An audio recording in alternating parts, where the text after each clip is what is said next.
शुरुआत इस वक्त की अहम खबर के साथ। जम्मू कश्मीर के जिला राजौरी से ये खबर आ रही है, जहां सुंदरबनी सेक्टर में फायरबंदी की खिलाफ वर्जी की गई है। एलओसी पर फायरिंग में एक फौजी जवान शहीद हुआ है। पाकिस्तान की तरफ से फायरिंग के नतीजे में एक जवान जख्मी हुआ है। आपको बताएं कि शेर टिकरी और दादल में जुमेरात की रात का ये वाकया है।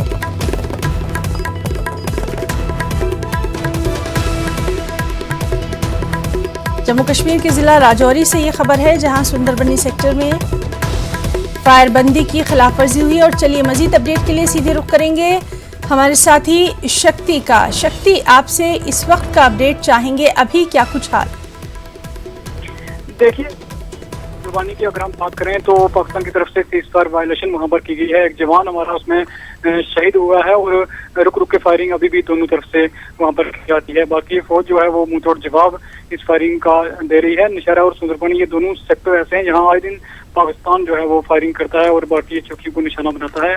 और बड़ी बात यह है कि इन इलाके में अभी किसी सिविलियन एरिया में जो है नुकसान कोई खबर नहीं है, क्योंकि अक्सर पाकिस्तान सिविलियन एरियाज को निशाना बनाता है, लेकिन अभी तक जो अतलात हमारे पास पहुंची है किसी सिविलियन एरिया में किसी तरह के नुकसान की खबर नहीं है।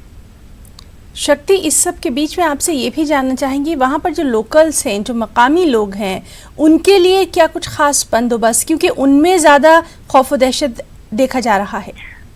बिल्कुल, इस वक्त वो एक खेती का जो है सीजन चल रहा है, क्योंकि मक्की की बिजाई जो है वो लोग कर रहे हैं। और लोगों का ये कहना है कि अक्सर जब खेती का सीजन होता है, जब वो अपने साल की जो है पूरी कमाई जो है उस पर डिपेंडेंट होते हैं और जब वो खेतों में जाते हैं तो पाकिस्तान फायरिंग करता है। तो इस वक्त भी उनमें लोगों में काफी ये दहशत का माहौल है। वो अपने खेतों में नहीं जा पा रहे, जो उन्होंने वहां पर कनक की थी वो कटाई नहीं कर पा रहे, मक्की की बिजाई नहीं कर पा रहे।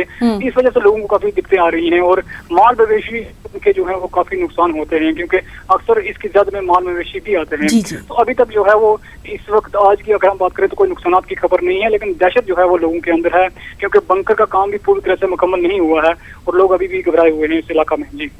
जी शक्ति, बहुत बहुत शुक्रिया अदा करना चाहेंगे आपका तमाम तर तफसीली जानकारी के लिए।